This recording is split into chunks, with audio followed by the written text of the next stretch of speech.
12주차 일과입니다. 오늘 우리가 학습할 내용은 이제 검사와 관련된 겁니다.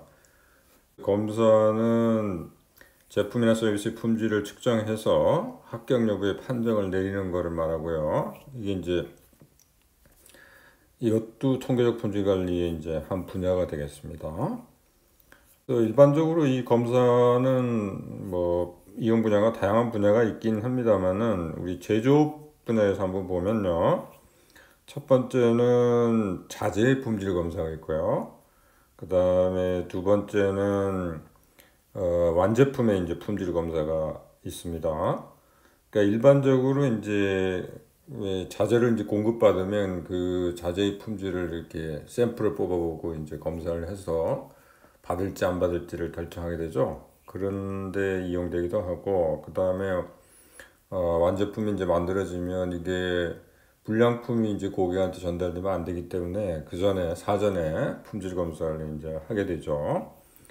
그럴 때 이제 검사가 이용된다고 보면 되겠고요. 검사의 종류로는 크게 나눠서 이제 세 가지가 있습니다. 하나는 이제 무검사를 하는 게 있고, 두 번째는 이제 전수검사, 세 번째는 이제 샘플링 검사인데요. 무검사가 이게 옵션이 될 수 있느냐, 뭐 그 문제가 있긴 한데, 실질적으로 그 뭐 도요타 같은 경우에 보면은, 그러니까 자재가 들어오면요, 부품이 들어오면 사실은 이제 무검사로 바로 그냥 조립 라인에 투입되는 경우가 70%가 넘는다 그럽니다.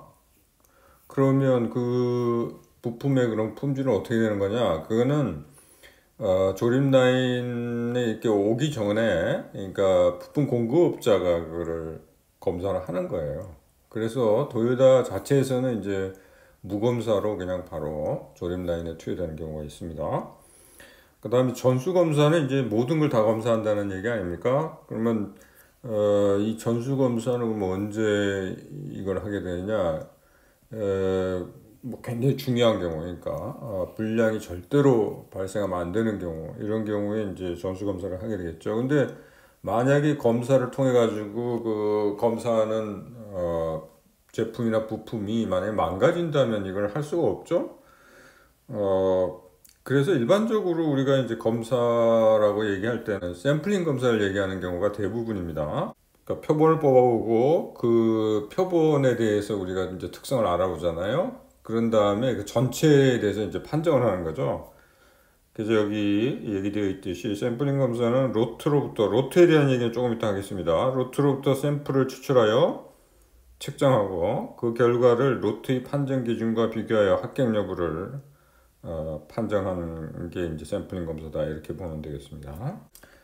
뭐 이게 당연한 얘기겠습니다만은 일단 뭐 생산 단계에서 물론 이제 프로세스가 완벽해서 불량품이 생기지 않으면 그게 이제 최상입니다만은 프로세스에서는 변동이 약간은 있기 마련이죠. 그래서 그런 것 때문에 이게 이제 불량이 발생할 가능성이 있단 말입니다.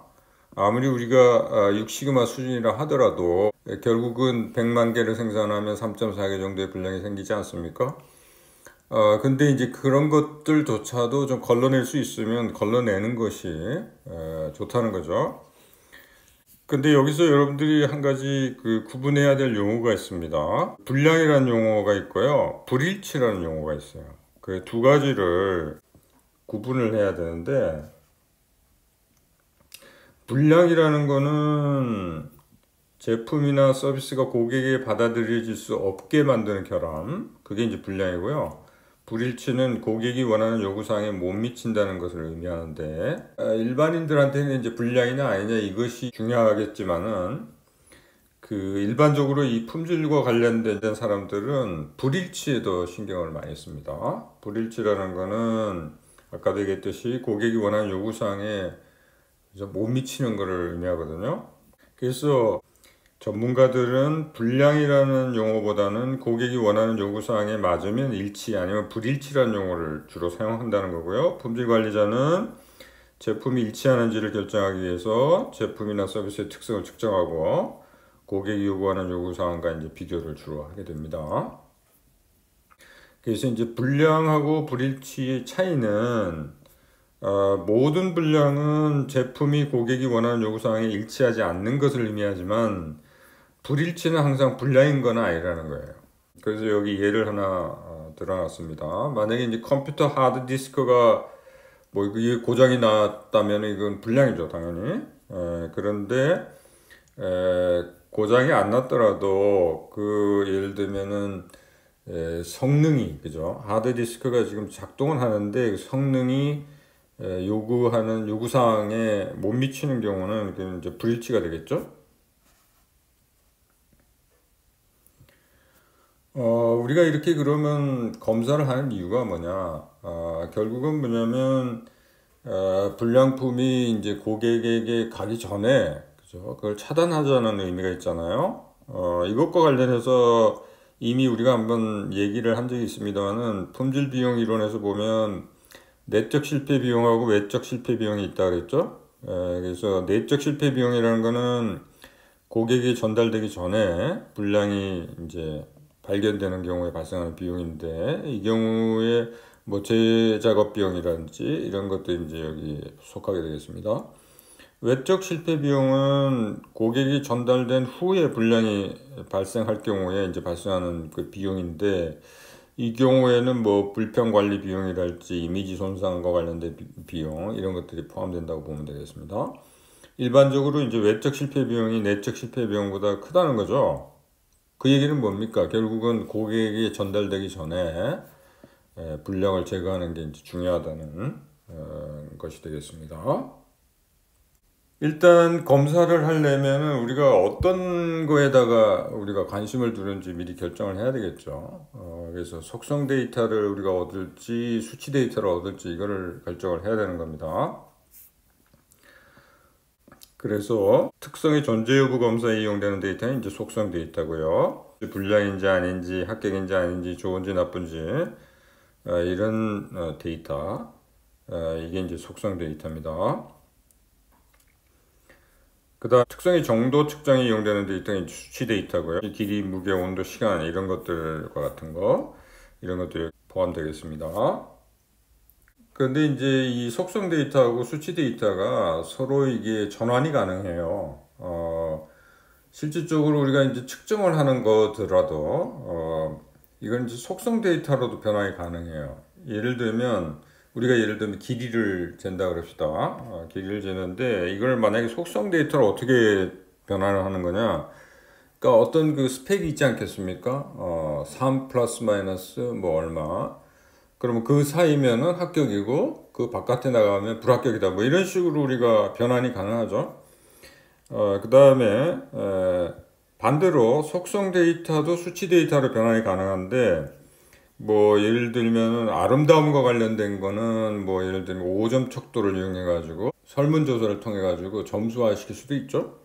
그래서 일반적으로는 이제 속성 데이터가 많이 이용됩니다. 속성 데이터의 장단점을 살펴보면 장점은 고객의 요구사항을 충족시키는지를 분명하게 이제 말해준다는 그런 장점이 있고요. 단점은 뭐냐면 숫자 세는 것 위에는 어떤 분석도 할 수 없다는 게 이제 그게 단점으로 지적이 될 수 있겠습니다. 우리는 이제 속성 데이터에다가 초점을 맞출 겁니다.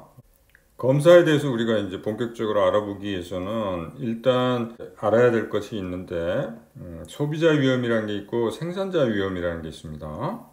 그래서 소비자 위험이라는 거는 뭐냐면, 그러니까 아무래도 샘플링 검사를 하게 되면 이제 그 샘플을 뽑아가지고 전체에 대해서 이제 그 판정을 내리는 거 아닙니까? 그러면은 실질적으로는 예를 들면 전체가 별로 안 좋은 건데, 그죠? 안 좋은데 표본을 뽑았을 때는 거기 불량품이 하나도 없었어요. 그러면 이게 전체가 좋은 걸로 판정이 되지 않습니까?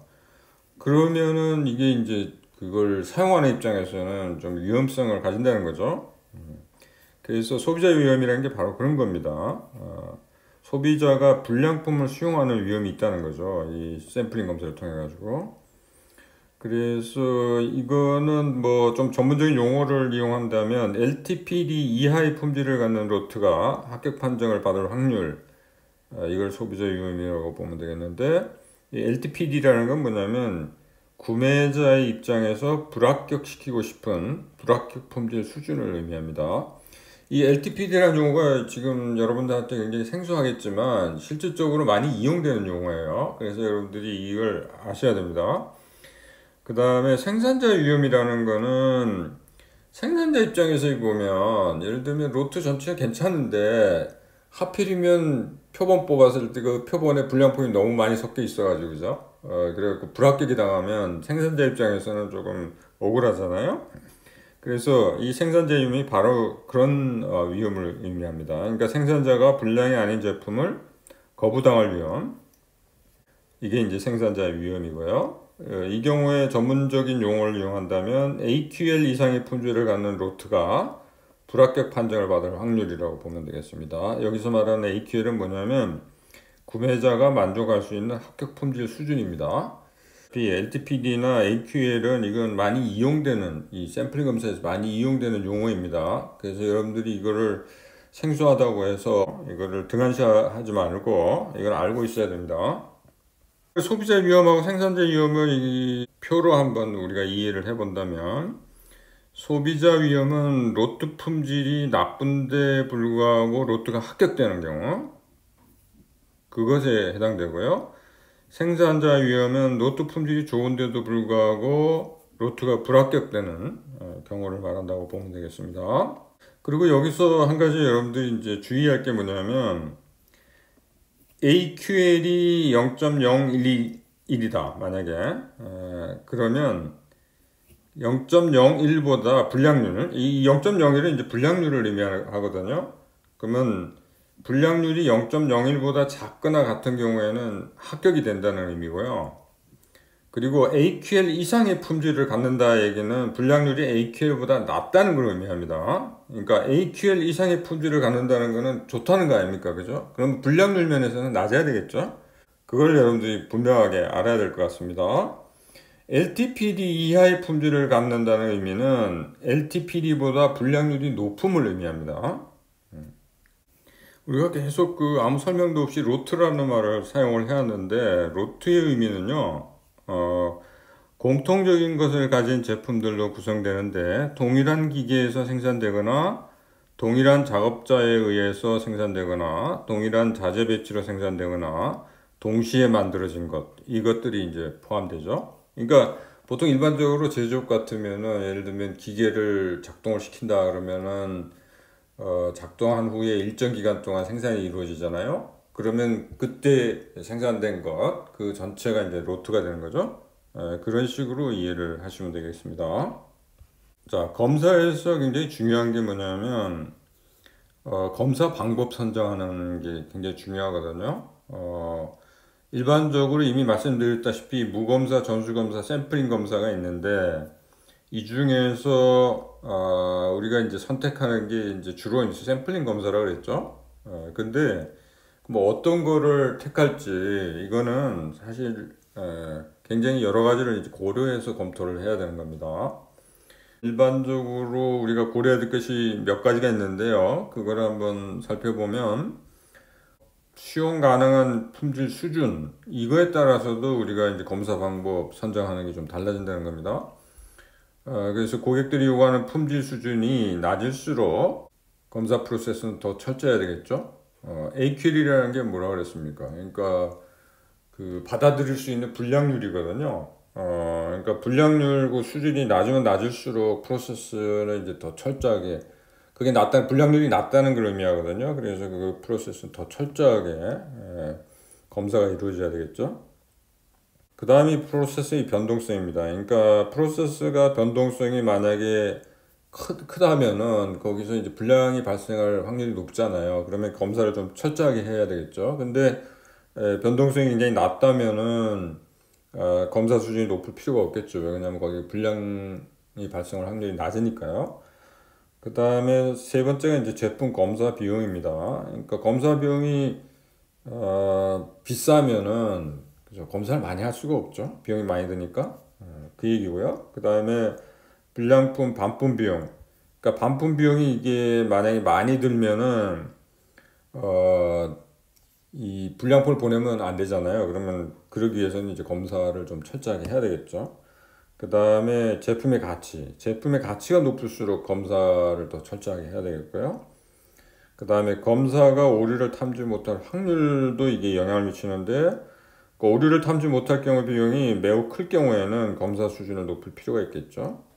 그래서 샘플링 검사라도 사실은 이제 샘플링 검사라고 해가지고 뭐 딱 하나가 있는 게 아니고요. 그러니까 샘플을 뽑을 때도 몇 개를 뽑을지 이런 걸 결정해야 되고요. 그 다음에 그 뽑아왔을 때 거기에 포함된 이제 불량품 수가 몇 개냐에 따라서 이제 판정이 달라지는 거죠. 그 얘기는 이제 우리가 조금 이따가 하겠습니다.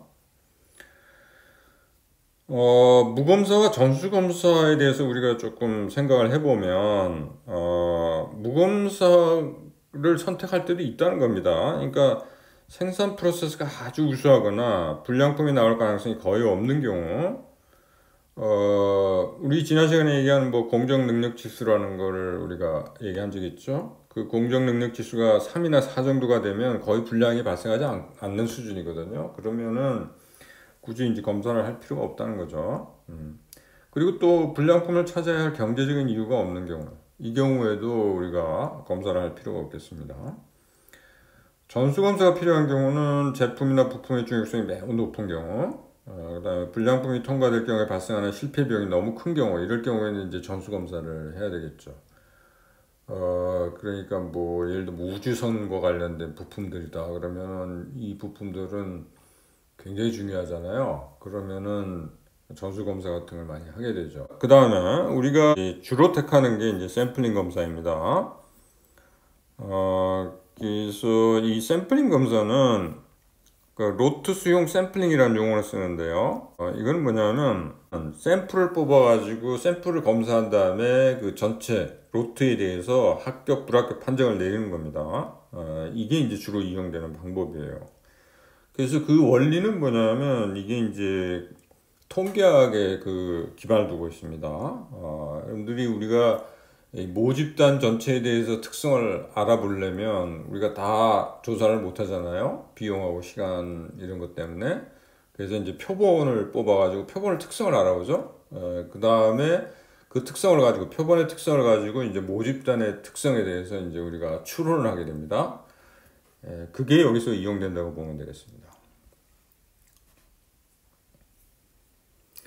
자, 샘플링 검사가 이제 많이 이용되는데 그 장점하고 단점이 있어요. 그래서 장점하고 단점을 한번 살펴보면 장점은 비용이 적게 든다는 거. 그 다음에 두 번째는 이제 파괴 검사에 유용하다는 거. 파괴 검사라는 건 뭐냐면 이제 검사를 할 때 그게 망가지는 거죠. 그 검사 대상이.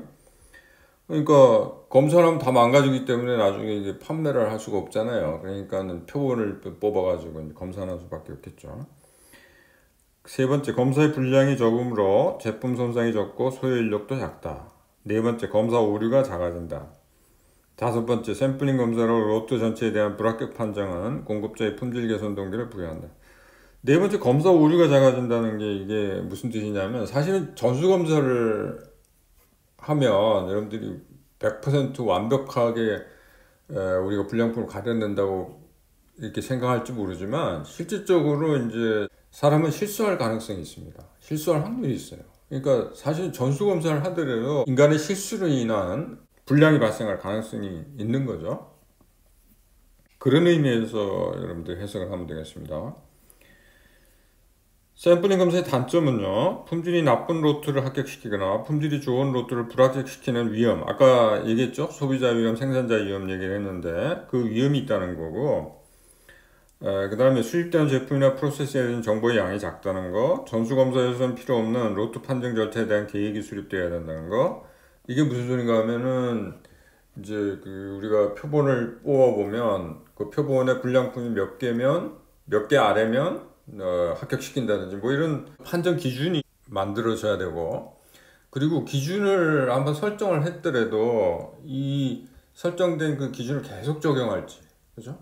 계속 만약에 그 검사하는 그 검사 대상이 계속 합격이 돼요. 그러면은 앞으로도 합격될 확률이 굉장히 높잖아요. 그러면 검사를 계속 그렇게 할 필요가 있겠습니까? 그래서 그런 계획, 그런 것과 관련된 계획도 수립이 필요하다는 거죠. 아까 얘기한 로트 수용 샘플링에 대해서 우리가 공부를 한번 해보도록 하겠습니다. 로트 수용 샘플링이라는 게 뭐냐면 로트로 생산되는 제품으로부터 샘플을 뽑아서 테스트를 하고 그 결과를 로트 전체를 판단하는 데 이용하는 거, 이게 이제 로트 수용 샘플링인데 이거를 로트 판정이라고도 합니다. 그래서 샘플 뽑아오고 샘플의 특성 조사해서 전체를 합격시킬 건지 불합격시킬 건지 그걸 이제 결정하는 거, 그걸 로트 수용 샘플링이라고 합니다. 로트 수용 샘플링 검사의 종류는 이 데이터에 따라 다른데요. 속성 데이터에 초점을 맞추는 로트 수용 샘플링이 있고 수치 데이터에 초점을 맞추는 로트 수용 샘플링이 있습니다. 그래서 우리는 이제 속성 데이터에 주로 이제 초점을 맞출 겁니다. 로트 수용 샘플링 방법이 뭐 굉장히 다양하게 여러 가지가 있는데 그 중에서 우리가 대표적인 것만 몇 가지 보도록 하겠습니다. 그래서 그 첫 번째는 아주 간단한 걸로 싱글 샘플링이라는 게 있어요. 싱글 샘플링이라는 건 뭐냐면 표본을 한번 뽑아보고 그 표본에 이제 포함된 불량품 수를 조사를 합니다. 그래서 그 불량품 수보다 작거나 같으면은 합격시키고 로트를 그거보다 크면 불합격시키는 그런 게 이제 싱글 샘플링이라고 그러는데 이 싱글이라는 의미는 뭐냐면 한 번만 뽑아본다는 거예요. 그죠?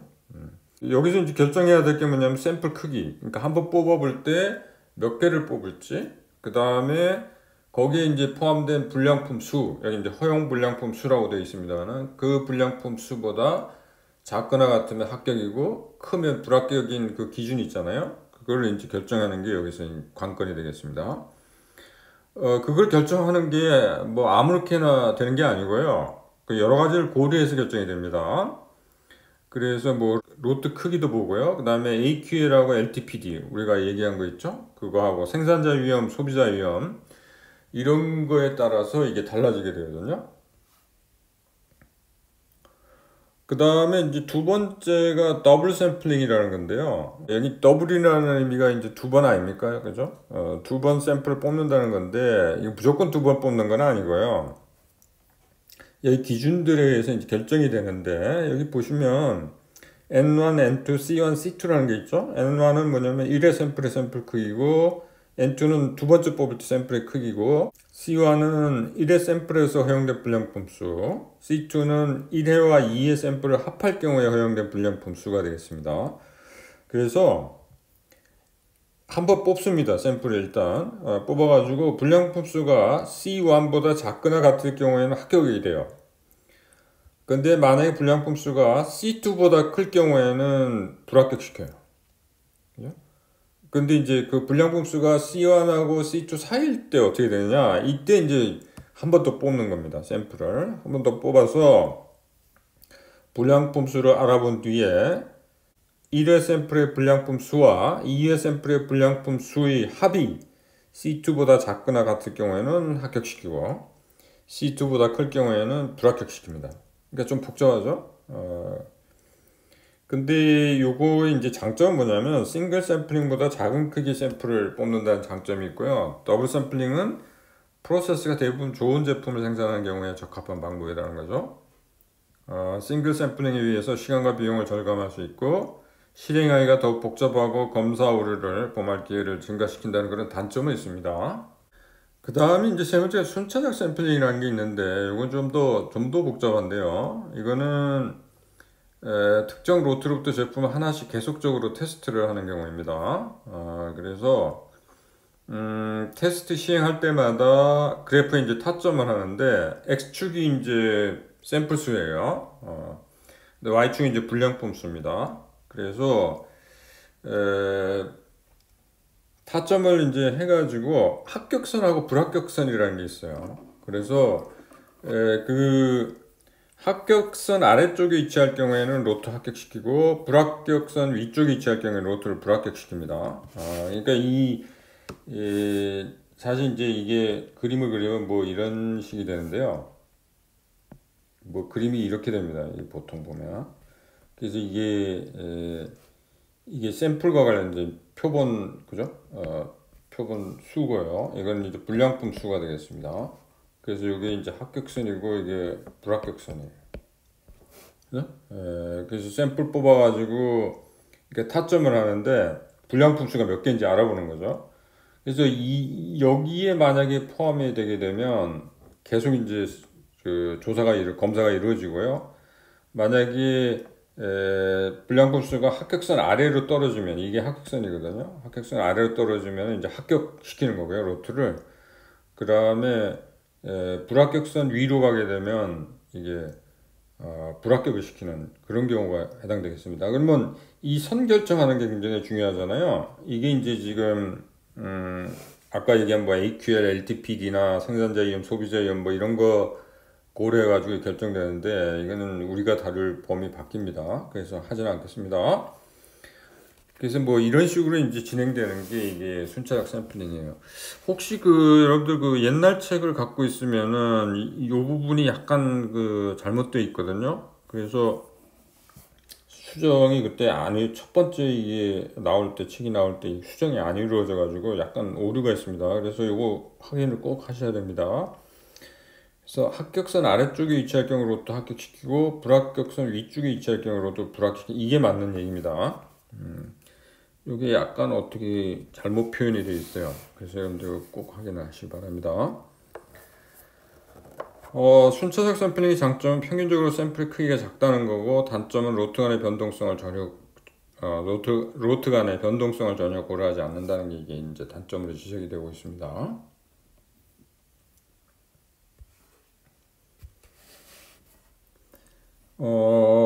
그래서 결론적으로 이 샘플링에서 중요한 게 뭐냐면 이제 샘플 크기 결정하는 거고요. 그 다음에 허용 불량품 수 결정하는 게 이게 이제 핵심이거든요.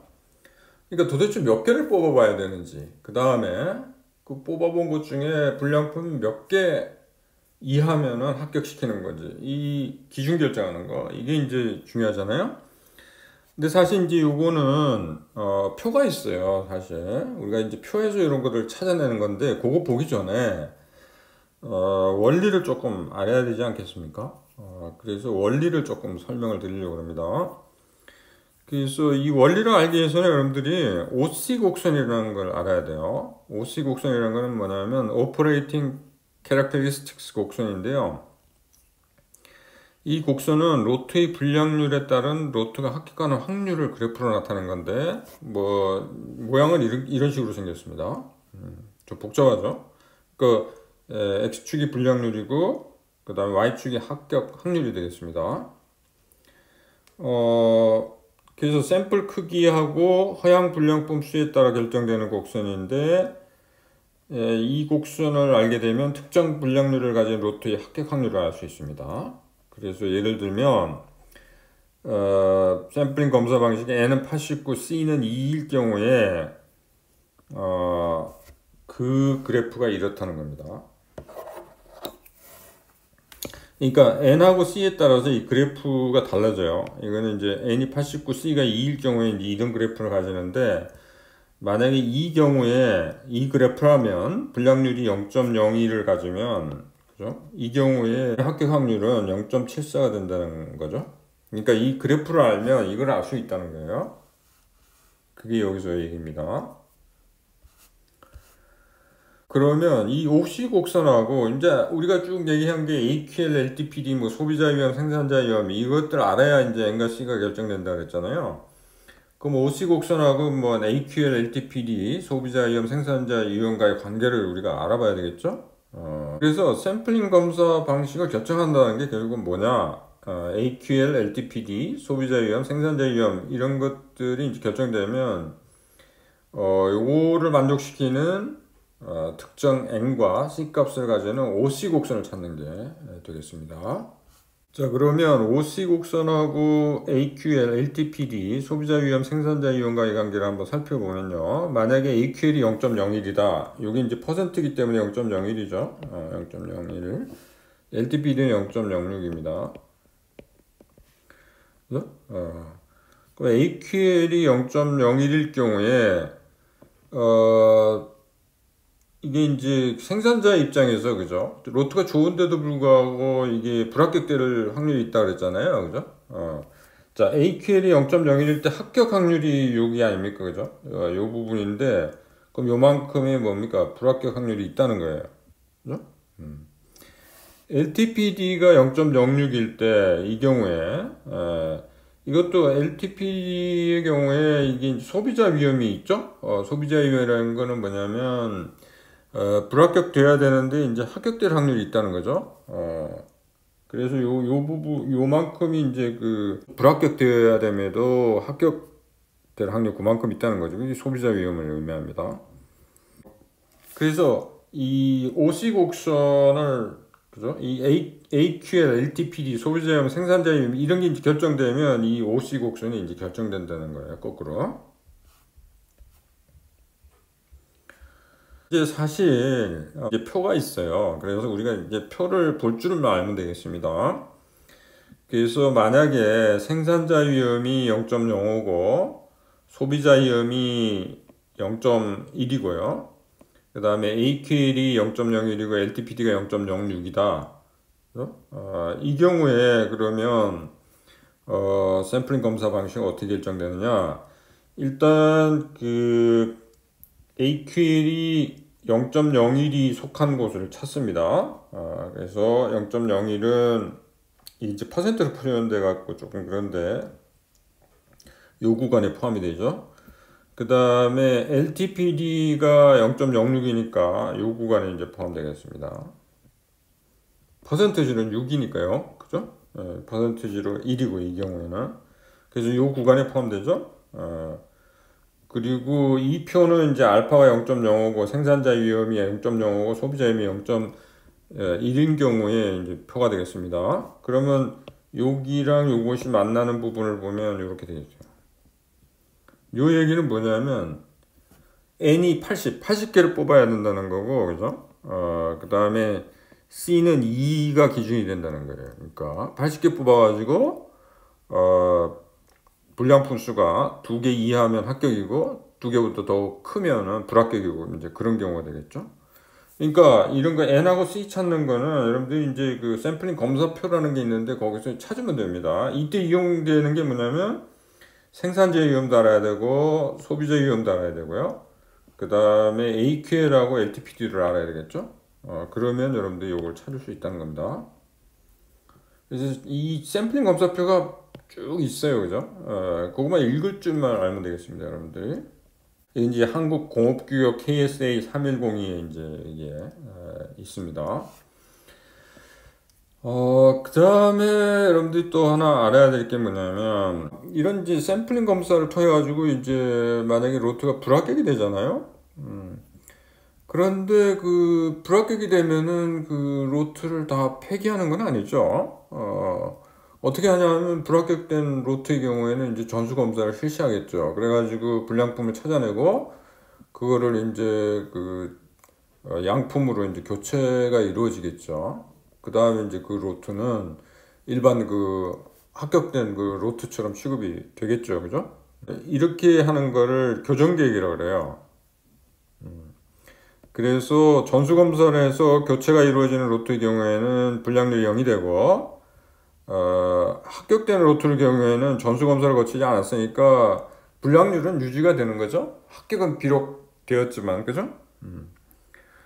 그래서 만약에 10개 로트가 입고되었고 그 중에서 2개 로트가 불합격이 됐다. 그러면 2개 로트는 전수검사를 해갖고 불량품 교체가 이루어지죠. 그러면 그 2개 로트는 불량률이 제로가 되죠. 나머지 8개는 뭡니까? 전수검사를 거치지 않았으니까 비록 합격은 되었지만 거기에 불량품이 포함되어 있죠. 근데 여기서 우리가 중요한 게 뭐냐면 여기서 평균 출고 불량률이라는 개념이 등장을 해요. 그러니까 average outgoing quality라고 그러는데 요게 그 샘플링 검사에서 이용되기도 합니다. 그래서 10개 로트가 입고되어 검사를 거쳐서 2개 로트는 전수 검사를 거치고 불량품이 교체된 경우에 출고되는 10개의 로트의 전체적인 불량률은 처음 입고되었을 경우보다 낮아지죠. 왜 그러냐면 2개는 이제 완벽하게 그 불량이 제거됐잖아요. 그래서 이렇게 되었을 경우에 전체 이제 불량률을 뭐라 그러냐면 AOQ라고 그런다는 거죠. 그래서 만약에 예를 들어서 로트 크기가 10,000개이고 품질 수준이 0.01인 제품이 입고되었다고 하고 샘플링 계획이 N은 89, C는 2라고 할 경우에 특정 로트의 AOQ가 어떻게 산출되는지를 보면 이렇다는 거죠. 그러니까 AOQ는 전체 10,000개분의 그죠? 거기 불량품 수를 이제 계산을 해야 되잖아요. 그래서 이 위에 분자에 들어갈 거는 뭐냐면 로트 합격 확률 곱하기 불량 개수 더하기 로트 불합격 확률 곱하기 불량 개수 이렇게 되는데 실질적으로는 로트가 불합격될 경우에는 전수 검사를 거쳐서 불량품이 모두 교체된다고 그랬잖아요. 그래서 불량 개수가 0이 됩니다. 그래서 이 부분 있잖아요. 이 부분은 이제 0이 되어 버립니다. 그래서 AOQ는 결국은 어떻게 계산이 되냐면 10,000개분의 로트 합격 확률 곱하기 불량 개수 이걸로 이제 계산이 되겠죠. 자, 그럼 불량 개수를 산출하는 방법을 한번 알아보겠습니다. 일단 지금 뭐라고 했냐면 로트에서 89개를 뽑아가지고 검사를 하게 되죠. 거기서 불량품이 1개 혹은 2개가 되면은 C가 2니까 그죠? 합격이 되잖아요. 그러면 만약에 불량품이 발생이 된다면은 그 불량품은 교체가 되죠, 그죠? 교체가 되는데 물론 합격을 됩니다만은 그러면 검사를 하지 않은 수량은 어떻게 되냐면 로트 그 전체 10,000개 중에서 89개는 이제 검사가 이루어지는 셈이잖아요. 그러면 10,000개에서 89개를 뺀 게 이제 그 남은 그 수가 되겠고 거기다 불량률을 곱하면 이제 불량 개수가 나오겠죠. 그러니까 10,000개에서 89개를 빼서 거기다 불량률을 곱하면 이제 불량 개수가 되겠습니다. 그러니까 89개를 다시 한번 얘기하면 89개를 뽑아가지고 검사를 하면 거기에 만약에 불량품이 포함되어 있으면 그건 교체가 이루어지겠죠. 그러니까 89개는 이제 완벽하게 되는 거죠. 나머지 10,000개에서 89개를 뺀 거는 거기에 이제 불량품이 섞여 있을 수 있죠. 그죠? 그래서 거기다가 불량률을 곱하는 셈이 되겠습니다. 그래서 그게 이제 불량 개수가 되겠습니다. 그럼 이 경우에 로또의 이제 합격 확률을 알아야 되잖아요. 그럼 로또의 합격 확률을 산출하는 방법은 뭐냐면 N이 89고 C가 2인 5시 곡선에서 불량률이 0.01일 경우 합격 확률을 우리가 알 수가 있죠. 이미 우리 그 그림을 한번 봤습니다. 그래서 만약에 그 값이 0.9397이라고 하면 그죠? 그래서 결국은 AOQ는 이런 식으로 이제 결정이 된다는 거죠. 그죠? 아까 공식에서 10,000개분의 그죠? 로또의 합격 확률을 곱하기 불량 개수라고 그러지 않았습니까? 그래서 이렇게 계산이 된다는 거죠. 만약에 이 경우에 이제 AOQ 값은 불량률에 따라서 이게 달라지잖아요. 그러면 AOQ 값을 이제 불량률을 달리해 가지고 계산을 한번 해보면 이런 그래프가 생기는데 이 그래프의 제 상단 있잖아요. 최고값. 이거를 AOQL이라고 그래요. AOQL이라고 하는데 이 AOQL을 이용해 가지고 샘플링 계획을 이제 수립하는 방법이 있습니다. 그게 이제 나즈하고 로미그가 이제 개발한 그 방법인데요. 이걸 이용할 수도 있다는 거예요. AOQL을. 그래서 이 부분은 좀 복잡하고 우리 그 수준을 좀 벗어나서 이 부분은 이제 생략을 하겠습니다. 그럼 오늘은 여기까지 하도록 하겠습니다.